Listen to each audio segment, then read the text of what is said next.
What's up, guys? Welcome to the Fantasy Addiction Network. In this video, we are going to be breaking down the fantasy outlook of Calvin Ridley, the other wide receiver in Atlanta, and going over what we expect his fantasy outlook to look like for 2020. Before we get started, please hit that subscribe button for more content like this, and let's get going right away. Now, looking at Calvin Ridley in 2019, saw a bit of a tick up in production in his second year. 63 receptions, 866 receiving yards, and 7 total touchdowns. Did miss 3 games with an abdominal strain, so bringing his sophomore season to an end, unfortunately. But we were, glad to see that he didn't enter that typical sophomore slump and actually had a pretty good second year. Was on track to be a pretty decent wide receiver too. Finished with 18th in fantasy points per game at 15.2, but missing those 3 games towards the end of the year, only finishing with 197 fantasy points, putting him at 27th at the position. So, heading into his third year in a season that the Falcons should be healthier. Hopefully, they can maintain the health of their offensive line.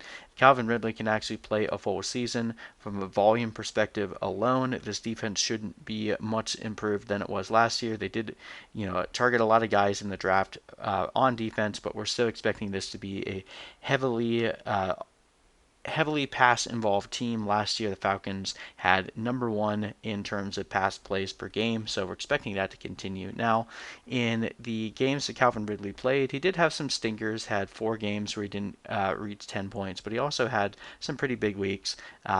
Typically has been on the higher tier of touchdowns for the receivers, at least for the Falcons. Interestingly enough, you'd think Julio Jones would end up getting more of the touchdowns, but Calvin Ridley has been more of the red zone hawk.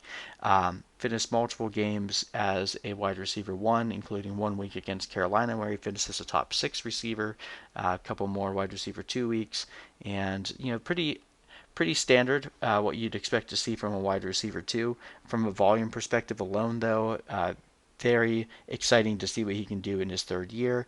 On average, you could see he's getting between 6 to 10 targets a week, and even has a ceiling of a game like Carolina where he finished with 8 catches for 143 yards. So pretty exciting to see what he can do just because of the offense that he's on. When we look at some of the metrics, there's not really much to really praise Calvin Ridley for in terms of what he was able to do with the targets that he received. Yards per reception 13.7, that's 43rd. Touchdown rate 11.1%. I thought that would actually be higher, but that's only 28th. Pretty good production premium, so that's something to note. He's actually scoring a bit with the targets that he's getting compared to his teammates. But quarterback rating when targeted 113.4, that's 16th best in the NFL. So those are some metrics to definitely pay attention to with Calvin Ridley. Matt Ryan a bit more productive when he targets Calvin Ridley. Fantasy points per target, which is 2.1, which is 17th in the NFL. Again, good for a wide receiver 2. And a decent catch rate at 67.7%, number 23. His yards after the catch was pretty abysmal.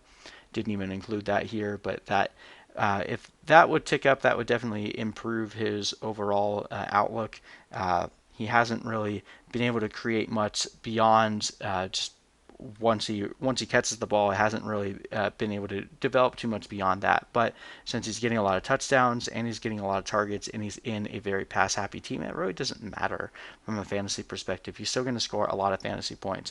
If Julio Jones were to miss any significant time with injury as well, Calvin Ridley would become an absolute smash, considering the amount of targets that he would receive in lieu of that. Because outside of Julio and Calvin Ridley, they have Russell Gage and Laquan Treadwell, and pretty much nothing beyond that. So this team, while when healthy, should be a really good offense. If they experience just a few injuries, things could go pretty weird pretty quickly. So Calvin Ridley definitely has a good bit of upside there. 258 vacated targets as well. A lot of that will be taken up by Hayden Hurst and Todd Gurley, but there's still going to be some additional targets to go around for Calvin Ridley and Julio Jones this year. So going to be very interesting to see how this season plays out. Hopefully Calvin Ridley can actually play a full 16 games this year. That's where we have him projected.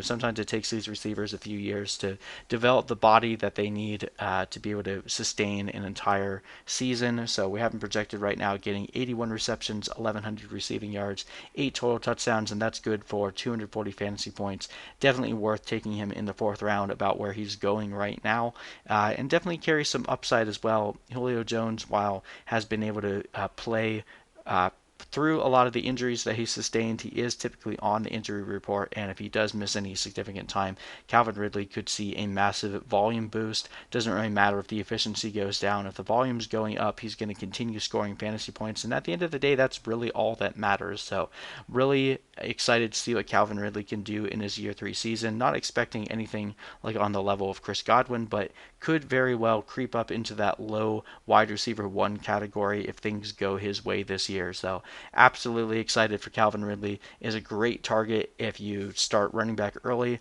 Grab him as your wide receiver 2 in the 4th round. There's plenty of guys in that tier that I'm excited about, but Calvin Ridley is definitely up there, and I would not be sad at all if he was the guy that I grabbed out of that tier. So anyway, thank you guys so much for watching, and we'll see you guys in the next video.